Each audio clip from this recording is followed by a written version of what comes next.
Hello, everybody. Welcome to the Arrow Retrospective. Wait, that's not right.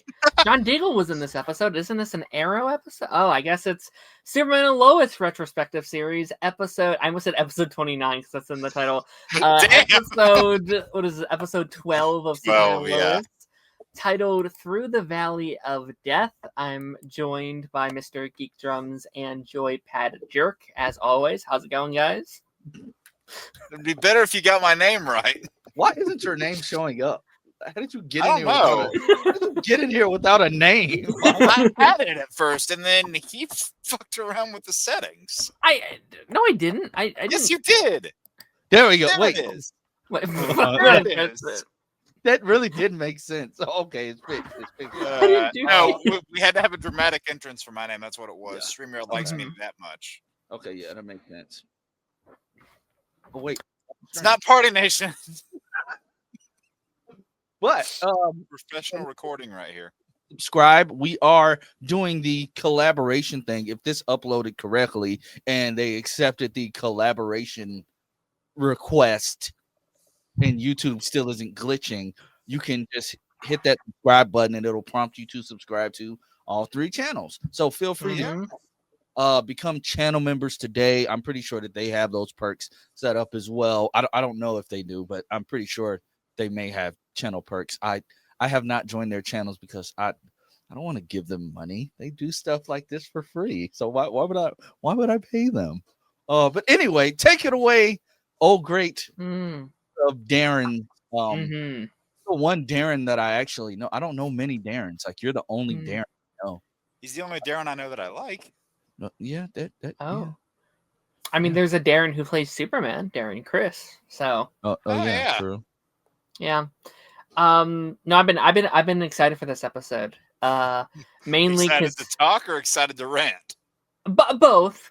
I mean, I think this episode is the closest we ever get to a Superman and Lois Arrowverse crossover episode.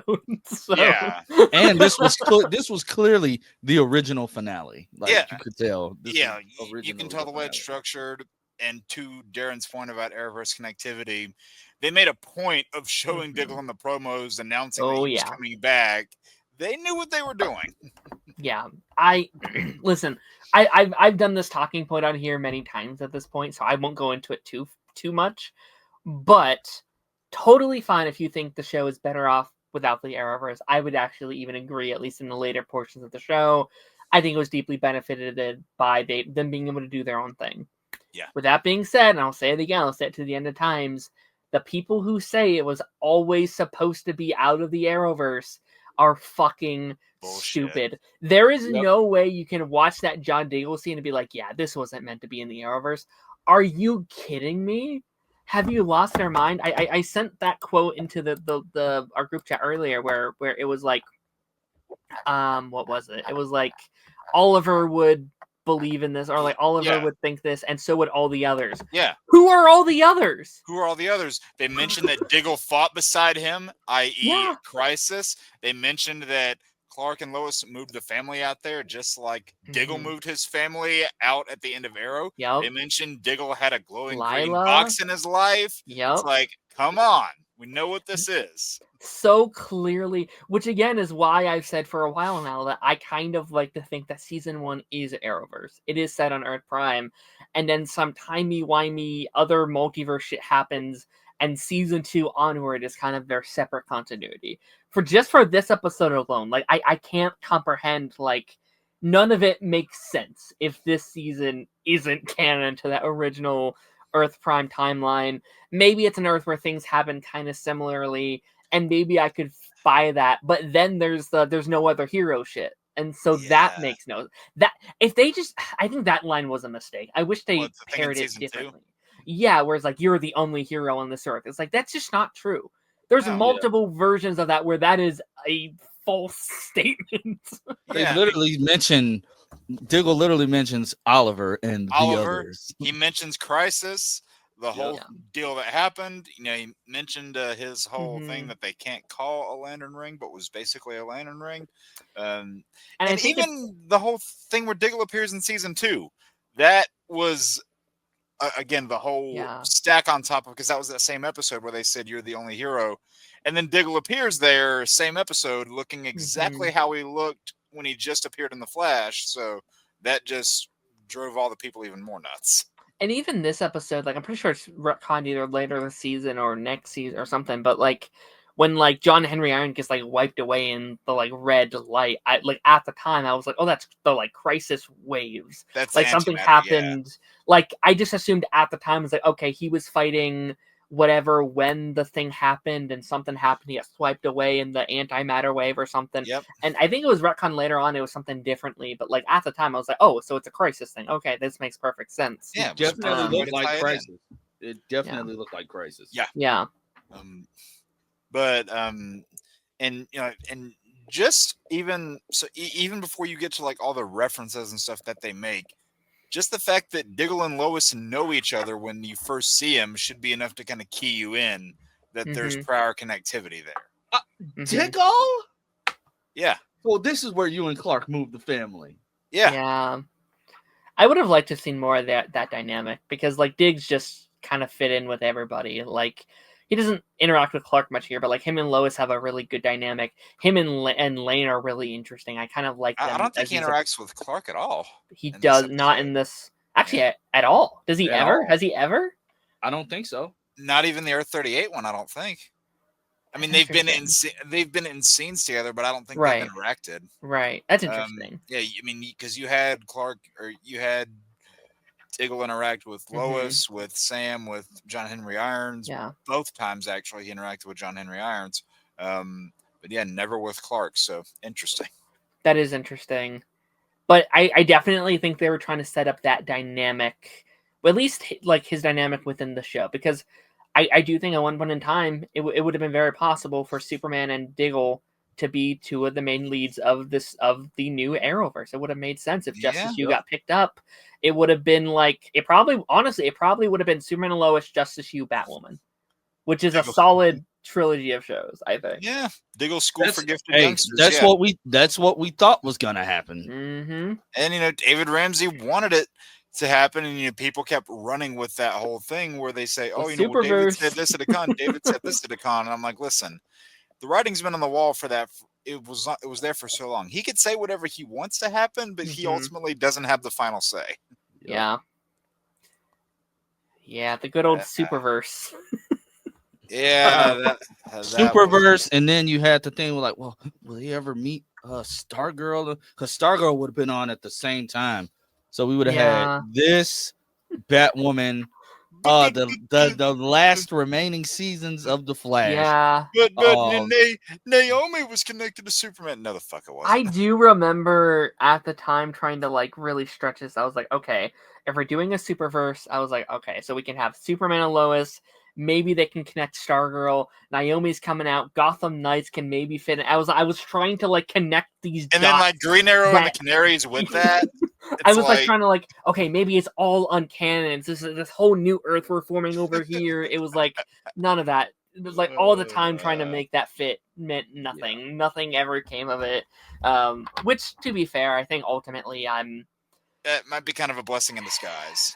I would have been fine if Superman and Lois was the start of their new universe, if they committed to it, but just not with Justice Hugh. I think if Justice Hugh happened, that needed to be Arrowverse. I did not like the idea of like John Diggle, a original Arrowverse character being. It was like that just it doesn't work like that. You that needed to be Earth Prime. I'll be up later. Go ahead. Yeah. Wait. What? What? Okay, I guess he'll be back later. Oh, sorry. What? What? Sorry, my bad. What happened? What just happened? I was sending a message. Sorry, I thought I muted myself. Oh, I'm leaving that in there. I love recording podcasts. I thought I muted myself when I sent the message. I was like, "You'll be back later. We're filming an episode, buddy." Sorry. What's happening? Sorry. I said, wait, what? You're just leaving right now? We're only 9 minutes in? No, I wouldn't. We haven't talked about anything. Jesus. I wouldn't do that to you. Yeah, Darren spent 9 minutes ragging about Diggle. Just Diggle. I mean, how did everyone feel about episode 12? 12, yeah. 12, I thought yeah. it was cool.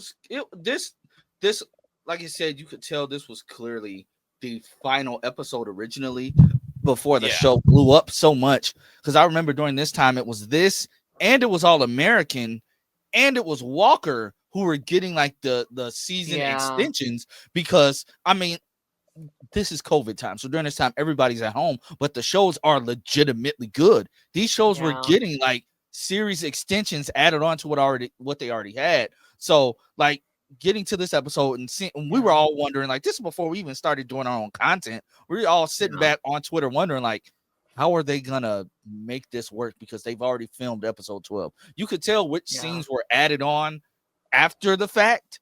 Yeah. And like they literally had to go back in. Like I remember them saying in the article that Variety released, they had to go back and they have to write more scripts. Like they had to keep writing. I feel as if this would have been a nice soft landing point to stop it and then come back in. I really feel like Morgan Edge was going, like his Eradicator form was going to be the villain for like the first half of season 2. That's how they set it up. They did the happy-go-lucky ending with Clark on coming back to the farm, and John. I didn't mind that. Not John Diggle. John Henry Irons, like a lot of Johns. landing and just landing and being all happy. Like I said, this is so John Kent, John Diggle, John Henry. Yeah, and then it was like, Jonathan, the other Jonathan Kent. Yeah.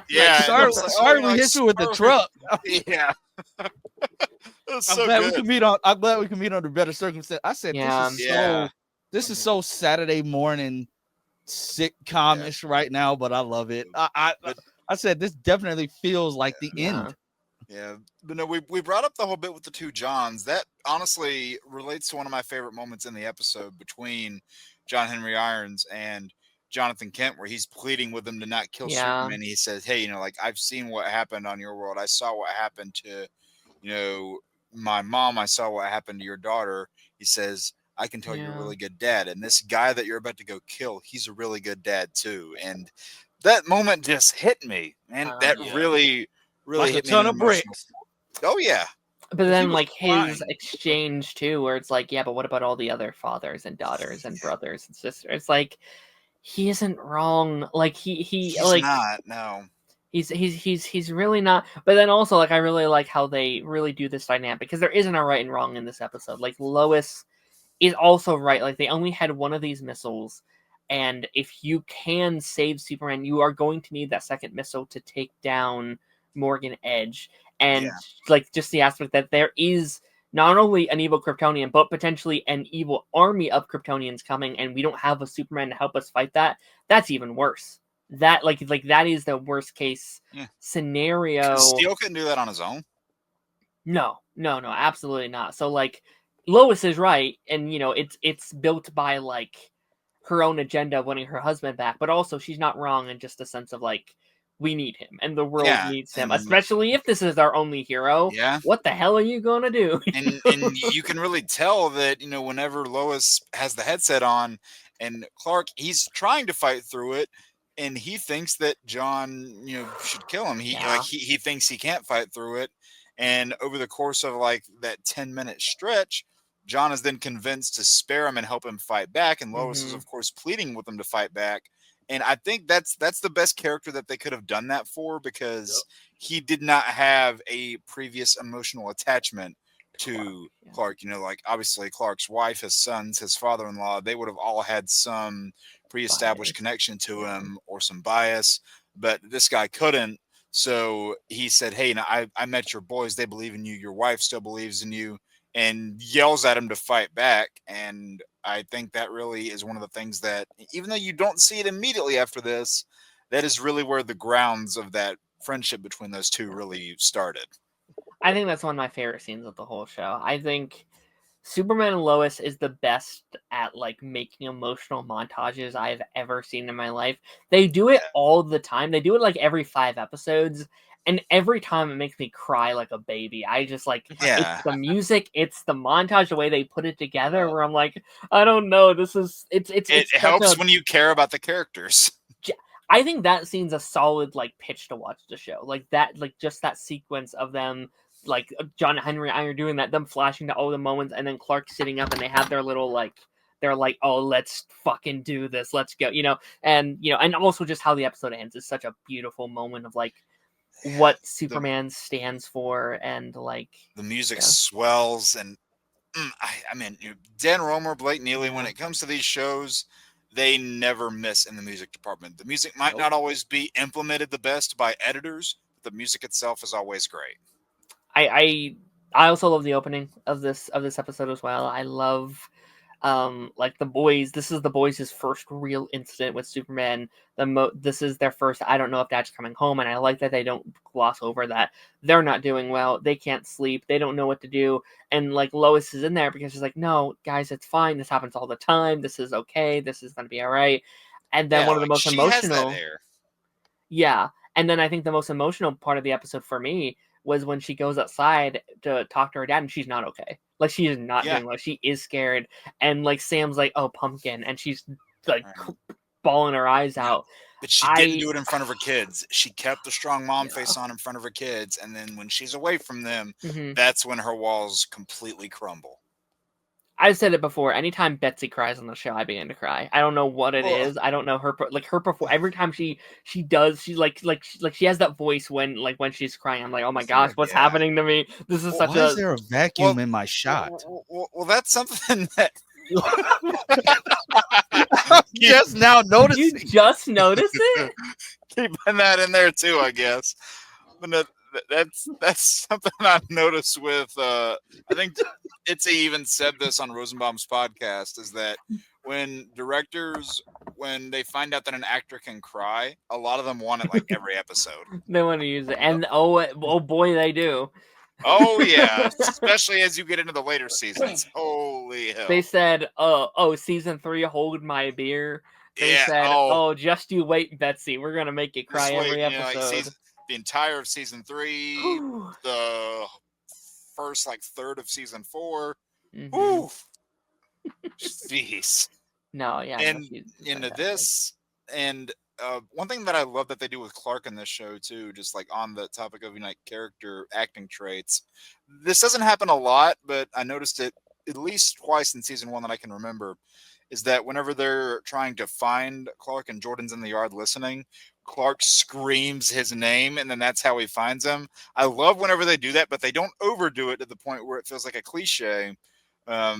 It makes sense in the moment because Jordan is hearing, he's getting into his powers still, and they don't do that in later seasons because Jordan is able to pick up the hearing a lot more. He's able to focus on sounds a lot easier. But when he's still coming into his own, it happens in this episode, and then I think in the finale it happens too, where Clark screams his name and Jordan eventually picks it up, and those are some of his best moments where Jordan's like, "I had so much doubt in my powers, and they worked. They kicked in." Yeah. And John's helping him throughout all that. He's like, "Listen, it doesn't matter that our uncle beat you in this. You're the only hope we have to find him right now." And they work together as brothers to get through it. No, for sure. No, I also liked the inclusion of Zod here as well. Not that we get much of it, but I think it's such a like a compromise, I think, because I think everyone going into season 1, and I remember all the theories of who was going to be the main villain, everyone said Lex or Zod. That's what everyone says, because of course they would. That's obviously the first to go to. I love how this season kind of does both without doing either of them. Like, there's elements of both of those, as they are a very important part of the Superman lore, but it's like, no. Like, we want to do something different. And even though Morgan is just kind of similar to Zod, like, it is a very similar character type and what they're doing, but I think it works. Like, I think it's so cool to be like, oh yeah, Zod has taken over the body of Superman, and would have been cool to maybe see a little bit more of that, maybe, but I think it works here. I think it works with what they're trying to do. Yeah, and I mean, that's really something that I noticed for the whole show, is that they avoided making the mistake that I think is one of the things that really hurt a show like The Flash, where with Flash, they did a lot of their best shit early on. But whereas with Superman and Lois, they were going down here, in terms of the villains to start off, Sure. and then they ended it with the two biggest ones.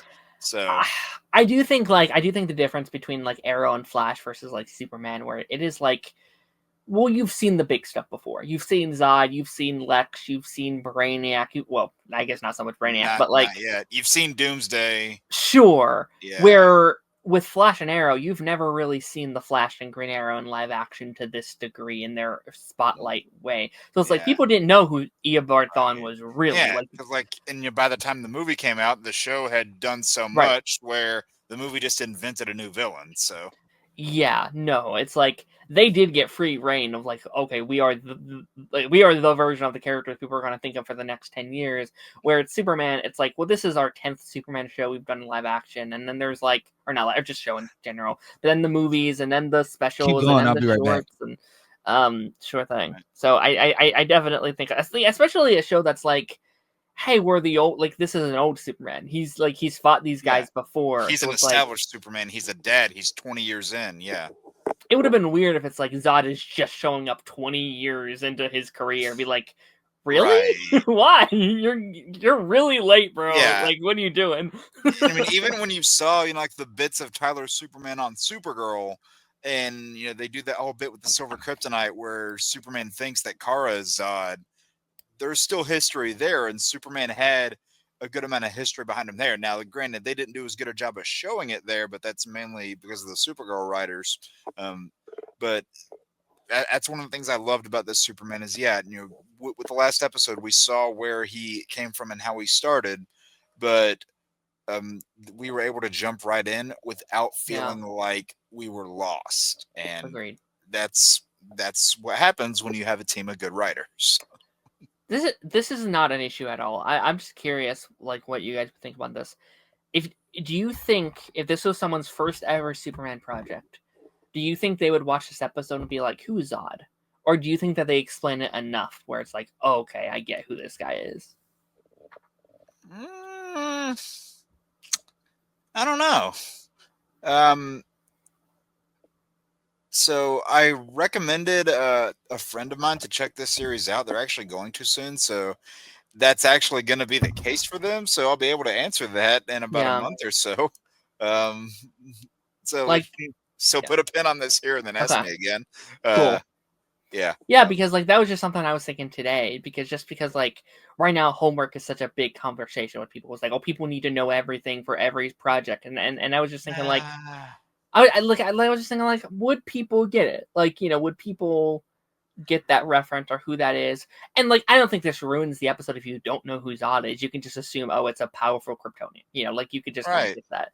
But you probably aren't going to get the, like, oh, shit, it's Zod, what the hell? That, like, we would have had for that character. Right, and that's not relevant past this episode. No, it's not. So. Like, it's not important. It really, I was just curious to see. I'd be curious from that POV. Knew before Zod. Rest in peace. Knew before Zod. Knew before Zod. It's just funny how, like, the fact that, like, it didn't matter to John Henry Irons. He just had murder on his mind. Yeah. Yeah. Remember back in the day when that one writer for the show got kicked off, and then, like, she said, that's all they want the black characters to do is be the bad guys and kill. Remember that? Remember that phase? Yeah. Oh God! You can see it with John Henry Irons.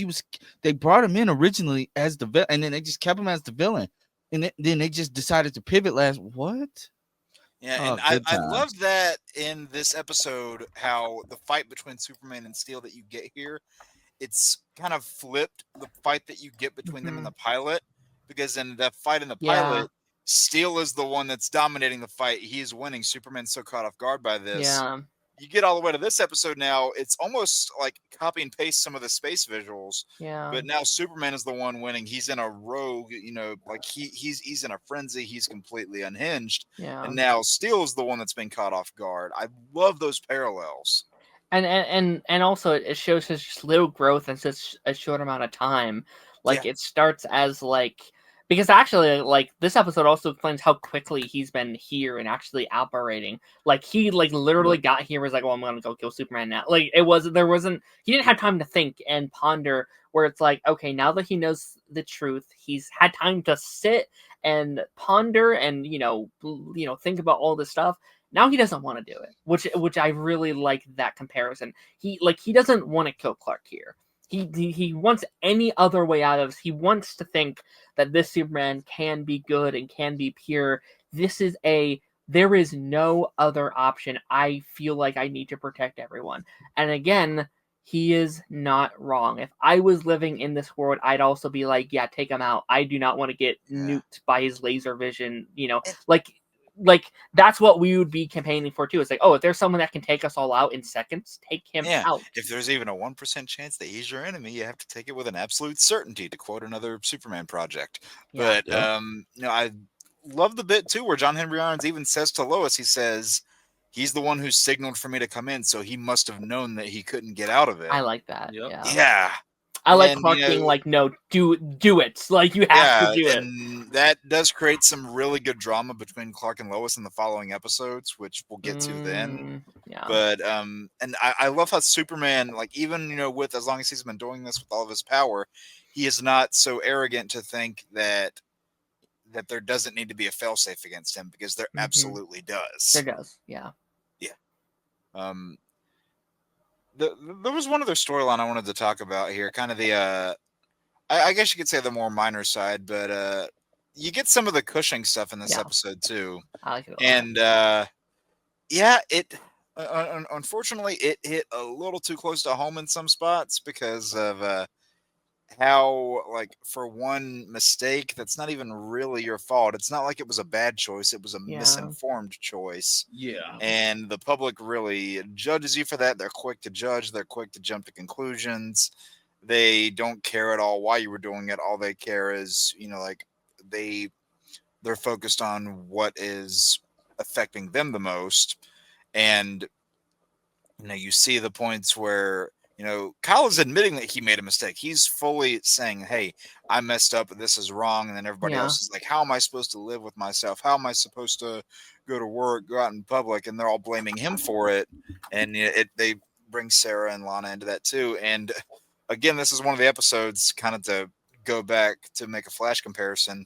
I feel like whenever they show the other kid in these episodes, it's like, it kind of makes me think of Flash. It's like, oh yeah, there's a kid here. And because you just don't see that other kid a lot. But no, I love the parts where they come back and they see what's happened essentially to their home, and how they're able to just kind of let everything fade away in the act of cleaning it and whatnot, and like you get a little bit of happy parts there with them. I like that they turned this what could have been a very negative stain on their family history is now a memory of bonding and togetherness. And might be one of the only scenes where they're a happy, good family together. I can't think of another scene where they're spending time together as a family and they're not arguing or bickering as a full family. There were parts in season 2 where that started, but then it fell apart.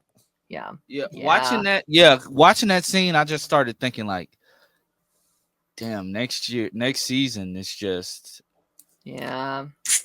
Kyle. Dang it, Kyle. That's all I.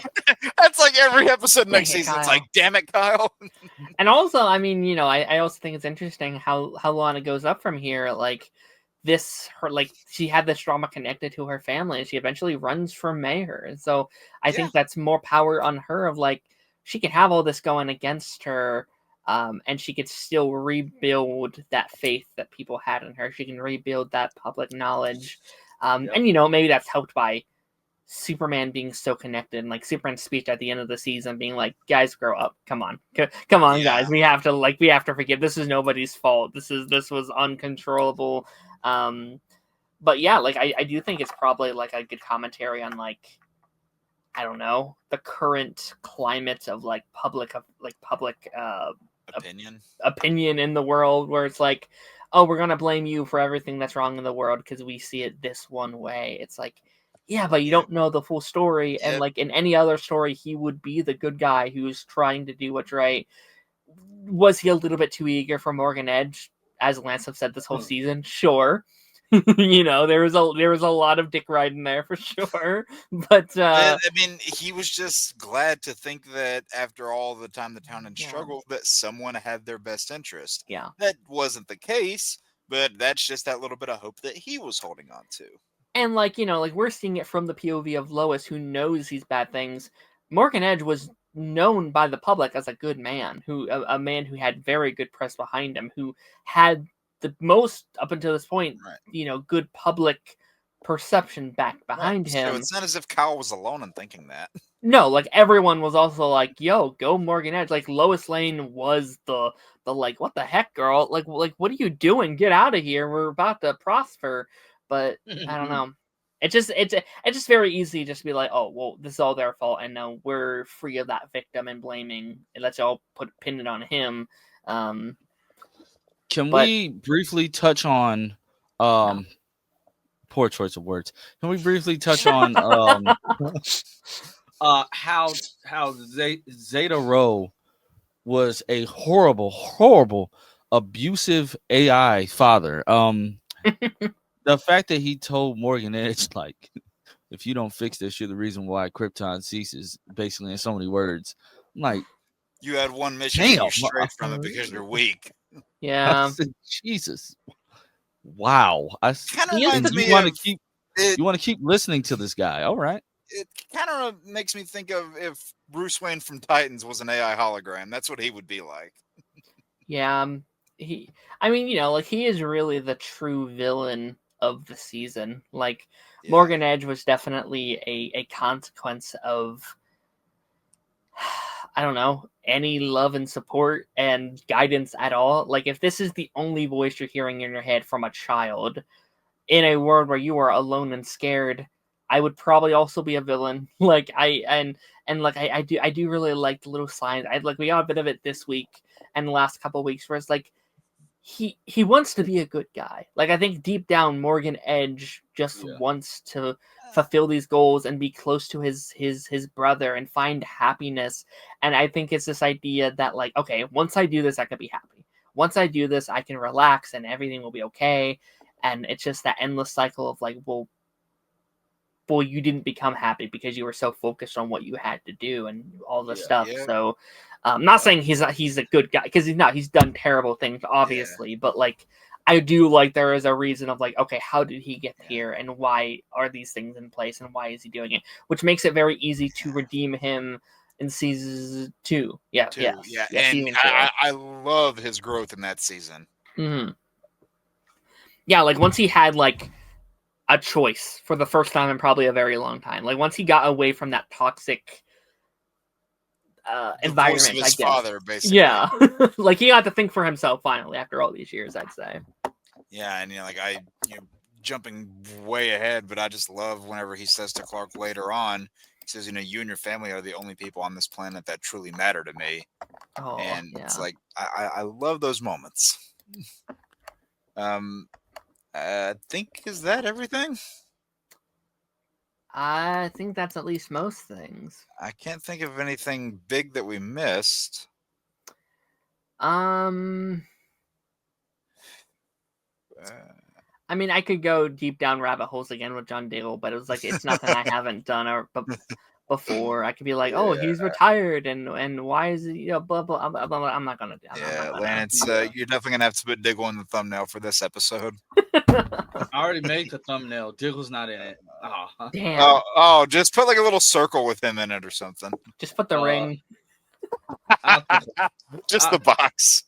Diggle, claws. I was mad he mentioned the ring. Like, yeah, he mentioned the glowing box. Yeah. And it had nothing to do with this version of Diggle at the end of the day. It just further connected it together back then. People will also say like, oh, they were never going to make him Green Lantern. Yes, bullshit. They were. They were fully planning on doing the ring. I think Elseworlds. They were teasing it. I think he was going to get that Justice U show. I do think that was a plan. I think they were going to treat him like Martian Manhunter and Supergirl, where they didn't have the budget for every episode with him, but he would still going to be that character, and he was going to be this background hero, and he was going to be that thing where it's like, okay, every 3 episodes they could use Green Lantern or something like, you know what I mean? So And they were planning on it, and I think this show was one of the big focuses of that. They introduced the school with people with superpowers. They introduced Tag. They introduced all these little things. They kept bringing him back within this era. I think Diggle was contrasted to be in season 2 before they knew it was disconnected, which is why they had to switch gears, I think. But I think they had Diggle in season 2 anyway. That's what I mean. It's like they had switch gears last minute, which is why which is, I don't know. I think they were going to set that up in season 2. I thought they mentioned the school or I can go down this rabbit hole. I'm not going to. It's go down the rabbit hole. Go down the rabbit hole. Listen, we will have this conversation in season 2 again with the season 2 finale, and that will that's going to be an interesting conversation. Yep. So stay tuned for that. Stay tuned for our ranting for that. Oh yeah. Or not ranting. I don't know. No, it's gonna be a rant. It's gonna be a rant. I can't wait till when we get to that. It's gonna be a rant. It's no way around that. It's gonna be a rant. But I think we have come to the end of today's installment. Thank you for joining us again on a Saturday evening. It's dark outside because it gets dark now early for some reason. Yeah. Remember, if you're new here, like, share, and subscribe. If you're returning, like, share, and subscribe. Again, the collaboration thing should work. So if you hit that subscribe button, you can subscribe to all 3 of us at one time.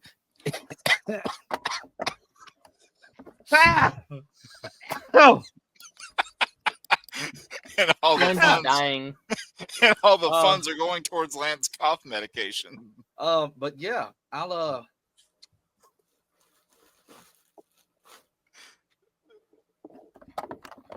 I almost fell back in my chair.